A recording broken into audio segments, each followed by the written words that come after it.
Hi, my name is Amanda Gilman from AMG Snacks, and I'm the founder of the company. And my company is an all-natural snack food company. And our first product line is an energy bite, which is available in 6 flavors. And what we do is focus on nutrient-dense snacks that help fuel you throughout the day with real ingredients that fuel your body and give you nutrients to provide you what you need to get through your day. Hi, Amanda. How are you? Good. I'm good. I sat down with you a couple of weeks ago, and I was just like so engaged because as a athlete, I say this in quotes because I run marathons, but I'm not. I'm the slowest runner out there, but I did track in high school and college. I'm always looking for food. I'm always eating, and I'm always like, and right now I'm packing up the pounds because I'm not exercising as much as I usually do. But Right. I'm always looking for something to fuel me, even when I'm working. So then when I met with you, I go, oh my God, this sounds so good because there's just so much product out there that chemicals. I can't read what this says. What is that? I'm not putting that in my body. So I was like, I have to have a conversation with her. But before we get to it, I wanted to find out who you are, where you came from, and how did you get to the point where now you own your own company? Yeah, sure. So I grew up in Massachusetts. My family is from the South Shore, so towards Cape Cod. And I lived there all my life, went to college in Massachusetts, and then I lived in New York for 10 years after college.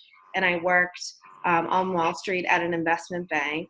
And I had this corporate lifestyle. I traveled all the time seeing clients. And just my lifestyle became very fast paced and busy. And I've always been into health and wellness and taking care of myself. I was an athlete myself in high school. I also ran track. And I started to think about while I was working was how can I better prepare myself in the corporate environment, whether it's something on my desk or, in my travels that I can throw in my bag. And I've always had a passion for cooking as well. I grew up in a family that really loved cooking. And so I kind of did my own spin on it and looked to more healthy recipes and tested different things and came up with this snack product that really mainly I focused on a couple things. One was the nutrient content. So, a lot of people might think, oh, I want to lose weight or just eat something healthy. But really what I focused on was what can we provide you that gives you satisfaction, number one, two, energy, and also, fuels your body. It's nutrient dense. And what can we combine, the right amount of protein, carbs, and healthy fats, all the things that we hear about, in one small snack serving. And I really also focused on portion size. I didn't want something that felt like a meal replacement. I still was going out to lunch with clients or dinner, but these long days, I just needed something to hold me over. So I came up with these recipes. And really, the basis around my snack ingredients are dates, oats, and nuts. And then, I focused on different flavorings that were low in sugar because the dates already have the natural sugar. So freeze-dried fruits and spices. And I really just played around with a lot of different things and came up with my own recipe. And I started making them for myself. It was, obviously I was doing my corporate job, but it was more of a side passion. And I made them for myself. And I brought them in my office and people started loving them. And, I would say prior to leaving and pursuing this full time, I probably worked on it for 2 years at least, between the recipes and then, thinking about how can I turn this into a business. So it was something that came about organically. And I've always been passionate and fascinated by businesses and growing businesses. And I just learned that this was going to be the next step for me in my career in a totally different world from finance, but, still using my business knowledge to try and grow a business. Well, that's what fascinated me a lot was you went from finance to, Yeah. It wasn't just finance to business, but finance to food. Right. Right. So that was, for me, was like a big deal where, you go to school. What school did you go to? Merrimack College. So you went to Merrimack College, you got into finance. Finance is something that most people that are in finance, they don't ever leave it. It's just like, they're numbers people. They love it. They love the storytelling of numbers. and then you just jumped full on, and then you went into food. What do people around you think? I mean, Yeah. right now people are at home. They're at home and they're thinking about, I'm thinking about starting my own businesses. I'm not sure if I should start my own business. I'm scared. I love that big paycheck from that traditional job and the insurance and everything that comes with it. What were the obstacles? What did your family and your friends think? Was there support? Was there like, why would you do this? Like, I mean, tell that story, because there are people listening to you right now thinking, I want to do it, but I'm scared.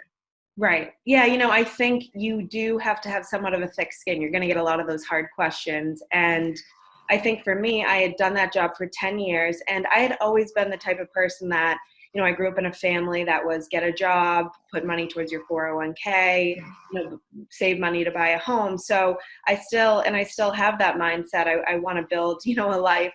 But I think that just over the years, and especially when you're a college student, you follow, for me, it was math. I really enjoyed math. And so that's why and also business. So those two combinations led me to finance. But I think you really, at least for myself, I kind of found more of my own personality and voice and everything in my 20s. Once I graduated college, you learn to stop focusing on school and extracurricular activities, and you really dive into what your passions are and what you can kind of have as mind relief outside of work, and what you focus on to relax and you enjoy. And so I think I just followed that over time, and I realized that while I was learning a lot professionally, and I really don't think I would do a different path than I did. I learned a lot and gained a lot of experience. I think just over time, I found that I wanted to seek something else. And I got to a point where I knew that's what I wanted. So I had to, save some money and listen to those questions. You had a great corporate job. You got promoted 4 times at your company. You lived in New York City. You traveled all the time. Why would you want to change it? And I think for me, the thing that I always say to people is I approach things as number one, temporary, and number two, what my decision is based on what would I regret more. So for me, it was, I would regret more not following this passion and thinking about what if I go down this road and, I realize for whatever reason it is that I don't want to do it, at least I can check that box off and I won't ever be wondering. And then the second thing is, I can always go get another corporate job if I wanted to. I have the experience, and I kind of put that fear aside. I mean, there's definitely days, ups and downs of being, pursuing something like this and answering questions, and you might have a good day and your business is growing. And then the next day you might have something that you come up against that kind of is a roadblock. So I think that you just have to really know. And for me, it took, 2 full years of thinking about it. Some people, it might be quicker. Some people might always know that they've wanted to pursue this. For me, it developed organically. It wasn't like I knew I wanted to do this for my whole life. It just sort of happened, and I just followed it because, I wanted to be happier. And ultimately, at the end of the day, I think happiness is the biggest thing for a lot of people. I mean, obviously we all need money to survive, but if you can put yourself in a position where you can truly follow your passion, and it doesn't necessarily have to be quitting to start right away, you can do it on the side until you get to a point where you think you can follow it. But yeah, I think those were the major reasons for me and kind of how I fell into it. So you said in your conversation, you said the obstacles. The pandemic happened. Yeah. Your company's in full on. Full on. So you are so excited. You're getting a lot of attention. Everything is going extremely well. And then we get something that we haven't seen in 100 years. Right. Come at our doorsteps. So what did the pandemic do for your company? What did it do for your psyche at this point? Because you are now like getting to the point where you're getting your groove.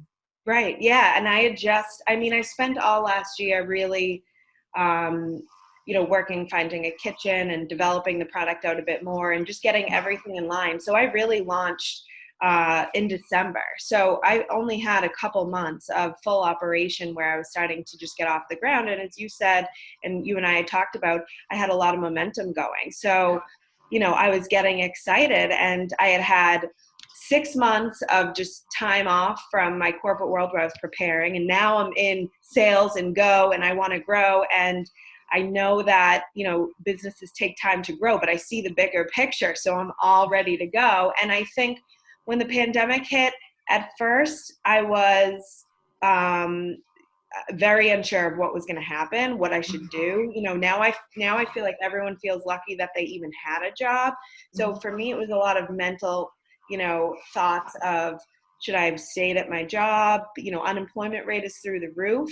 And now my business, I stopped getting responses, especially in the food world. I mean, I'm going into retail food stores, and those places were doing well, obviously, because the shelves were wiped, but they were just trying to figure out how to survive. There's no way they were thinking about taking on new products. So I initially had followed up on some conversations, kept getting pushback to reach back out in June even, like they couldn't even think about it. So what I really did was, I took probably a week of just trying to scramble and think about how to even approach this. And I took a step back, and I had a whole list of things that even had come up in the past couple months, maybe before I even launched, and then during the launch, that people made comments, feedback, changes that I should be focusing on, things that I wanted to focus on. And I really just set myself on this plan, maybe more operationally. And I just each day would do something to set myself up to be better prepared for when things came back to life. And, new things came about. I just, my background is finance. It's not food. It's not marketing. It's not sales.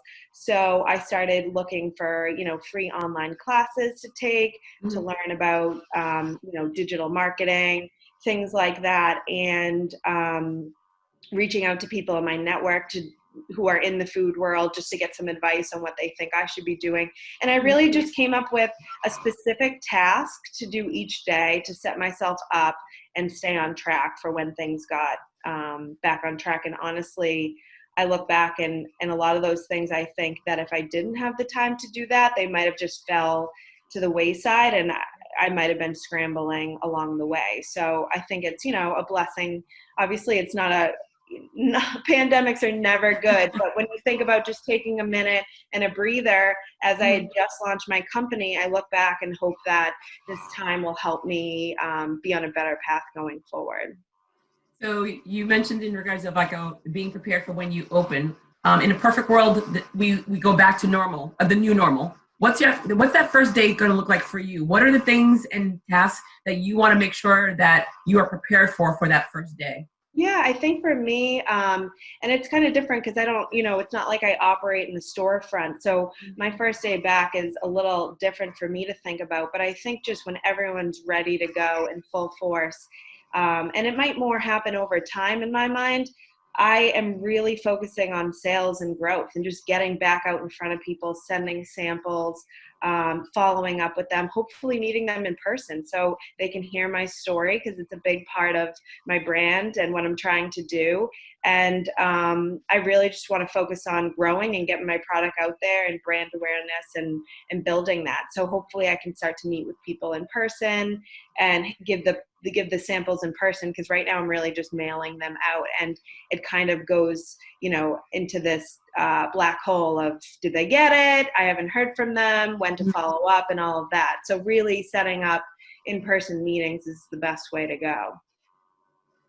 If you were going to be in that perfect location, I mean, what's the perfect location for your product? I mean, I'm an athlete. Again, I say this always in quotes because I'm no Venus Williams. I go, I'm like no, like I don't know, like the John Macros, like the name the athlete, whatever. It's not that, but I am in the whole entire concept of exercising. I want to make sure that the best of the best is in my body. Yeah, sure. My family's from the Caribbean. I go, so we are all about eating healthy all the time. And it's on the shelf. I mean, mind you, I'm not going to lie. I mean, I love my Cheetos. Yeah. I'm not eating all about balance, right? Yeah, I'm not eating Cheetos every single day. But who's the perfect client for you? Because the athlete is the person that's on a diet. Like, where are you where would you want your product to be on the shelf, and how do we find you? Right. I think there are a couple different avenues of what we call a target market. An athlete is definitely one of them. It fuels your body. I was in talks with, college sports teams, getting it in front of colleges. I had talked to a distributor. This would be a perfect, product for a college student, whether it's an athlete or not. I mean, college kids are running around campus all the time, and I think the millennial generation is much more health conscious. So anywhere from that, I've, in talks at gym. I mean, they're really the perfect snack before you work out. You can just have one bite. It's a perfect portion size.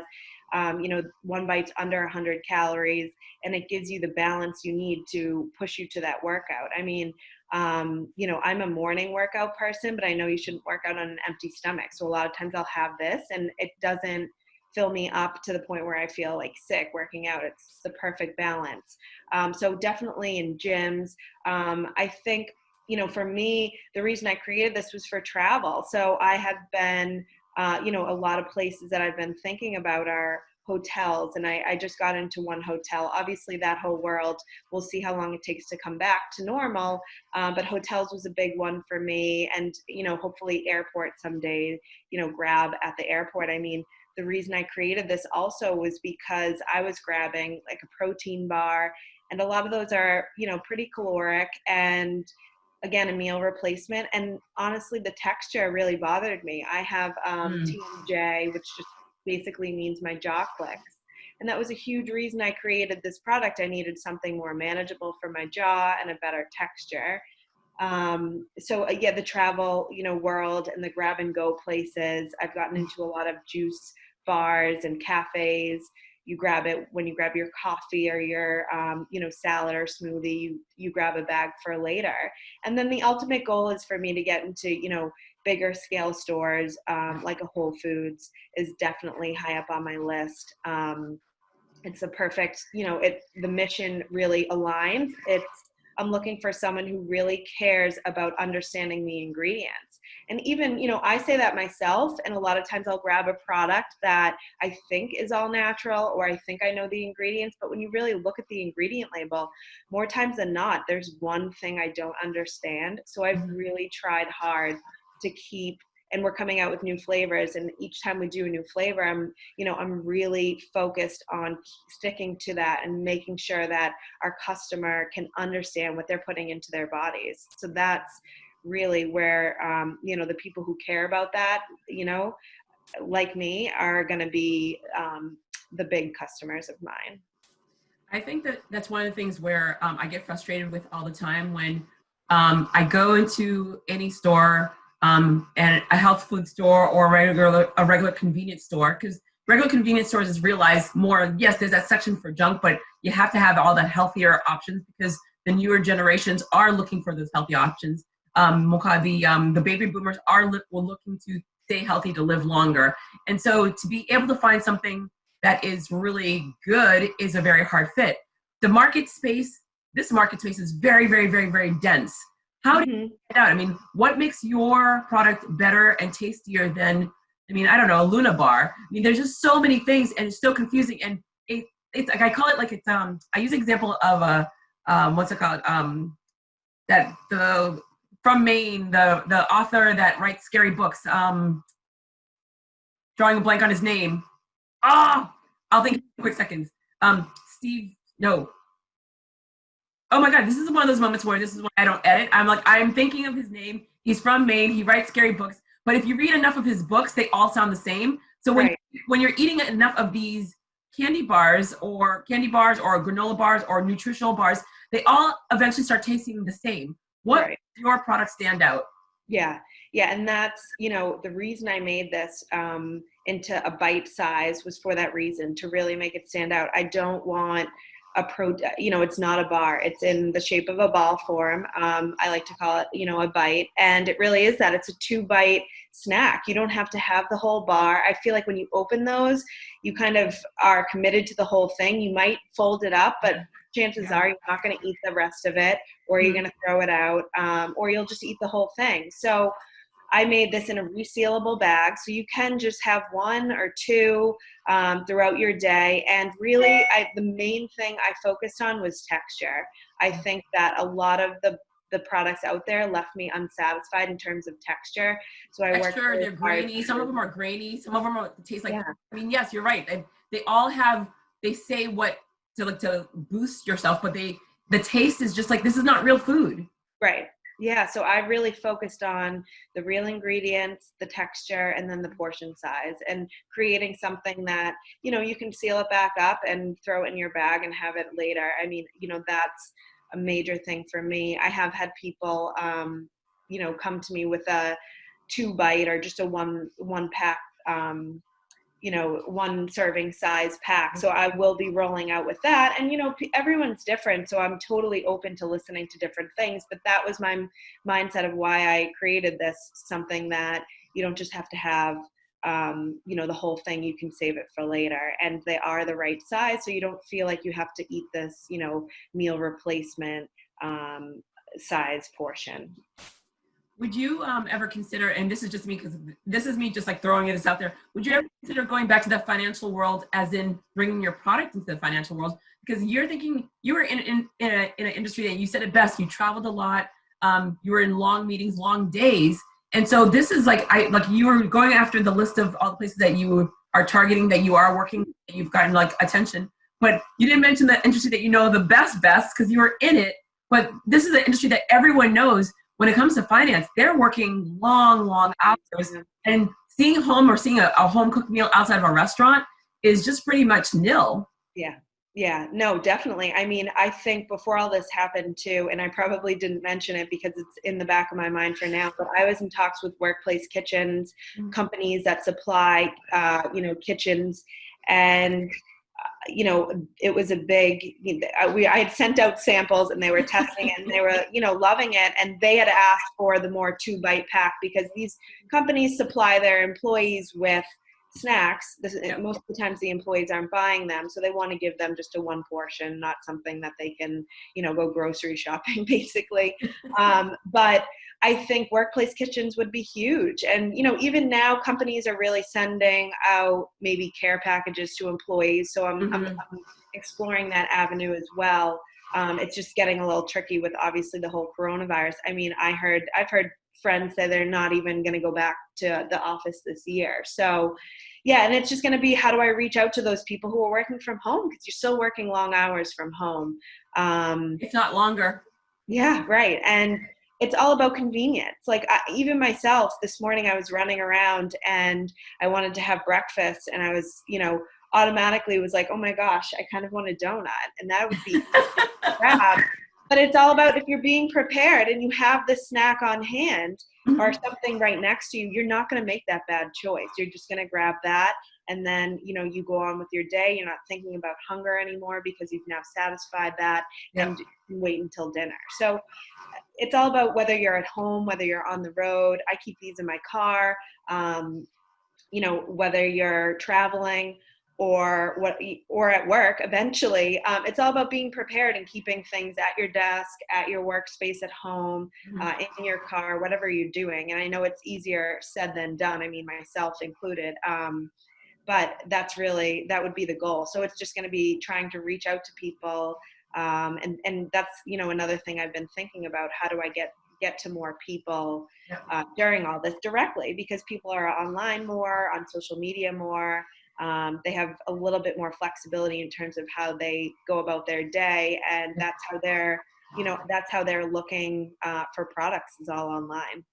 Well, I think it's a great idea in regards of engaging with people, to be able to send package employees, because usually you have little events in the office, a cake, cookies, birthdays, etc. But this is a perfect time where people are. I mean, if you're getting Amazon, you can get a package from work, and I think that will be a phenomenal moment that you should be part of that package. So I think that's a great idea that you're already even thinking about that.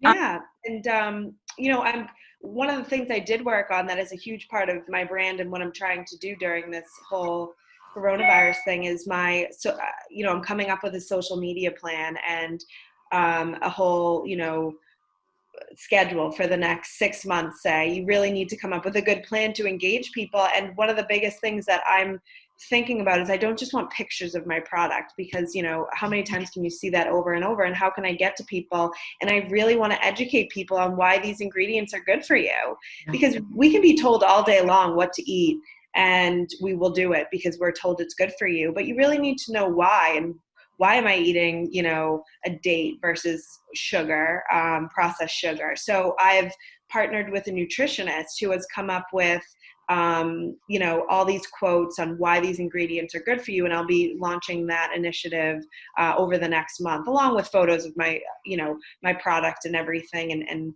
kind of how and where we see people eating them. But I really want to educate people on why these are good for you, because I think that's my whole, you know, that's what I'm trying to do. Why are these, you know, why are we being healthy? And people need to know why these ingredients are good for them and why they're actually eating this product. Before I ask the last question, just because I just was curious, you were saying that you could keep them in your car. My mother is queen of running hard. And then before she knows it, she's like, why do I feel so dizzy? Or why do I feel so sluggish? I'm like, because you didn't eat. You didn't eat. She had a cup of coffee. She grabbed a little quick something. And she's like, she's always on the go. Even in the house, she's like, I'm cleaning. I was baking. I was in the garden. I was doing things. So how long can they stay in the car? Like, how long can they keep? Yeah, right now our shelf life is 6 months. We're going to test it for longer. I'm pretty confident that we could probably get a year. You know, and I just keep them in any compartment in my car, out of the sun. I mean, they don't really, there's some of them do have vegan chocolate in them, so they might get a little melty. I personally like it when they get melty, but some people like them in the refrigerator, so it's a personal preference. But yeah, you can keep them in your car, and just as long as you seal them back up, they won't go stale or anything. You know, it's all, you know, real ingredients that last a long time, and we've just tested for 6 months. I'm sure we're going to be able to get longer than that. Nice, good to know. So last question. If you were going to have a personal or professional ask of anyone that's listening to you right now, what would it be? Like, so that personal something, and that professional something. Yeah, well, my personal one is definitely going to be around health and wellness. And it's just, especially during times like this, you know, you mentioned kind of jokingly, but I think a lot of people have had struggles with being indoors and cooped up and eating. And I just really want people to be focused on their nutrition and health, especially in a time when there's just, you know, deadly virus out there. Move your body at least 30 minutes a day, and really focus on at least 1 or 2 good meals a day that can really fuel your body and keep you healthy. And then my professional ask would probably be, you know, stay true to who you are and think about, do a good job with what you're doing, but really dig down and think about what you're passionate about, because I think that's what will make people the most successful. You know, whenever I talk to younger kids about finance and my experience, I always say to them, you know, you're trying to get a job, you're thinking about getting a job, that's all you want, but is this something you really want to do? Because if it's not, you might not do the best job at it, and that might not be the best place for you, and that's okay, but you really need to think about what you would like, because you're going to be great at it and you're going to be passionate about it. And it took me a while to get there myself, but I've just learned that over time. And I think a lot of people should focus on, you know, what they truly are passionate about themselves.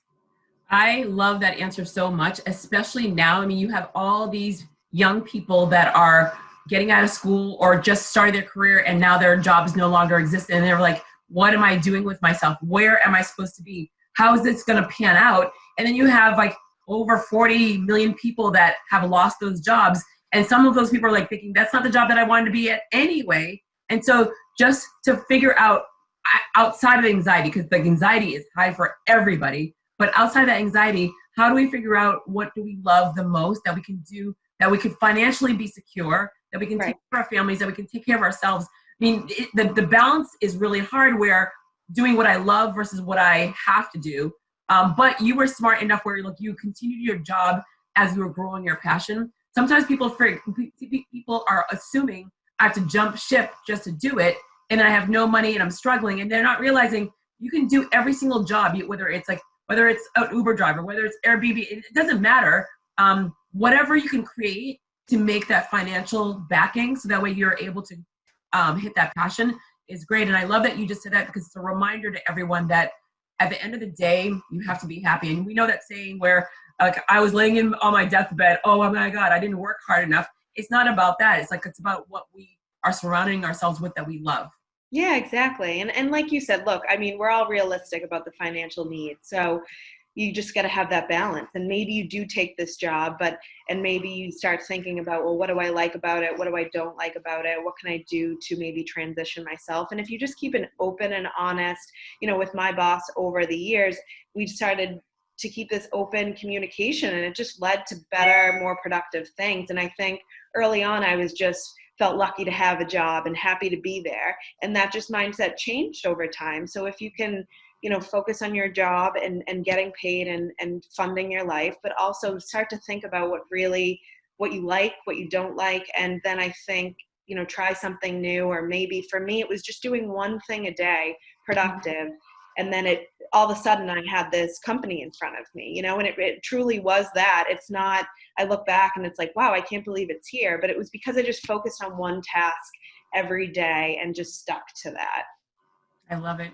Amanda, thank you so very much for taking time out of your day. I mean, I know that you're just trying to keep everything going and keep everything alive and keep yourself motivated. And I do appreciate that you took time to talk, because you piqued my interest where I go, wow, I love that she made not just a jump, but a major jump. Right. So I was really, really impressed by you. And I really cannot wait to try your product, because I need to get back in shape myself.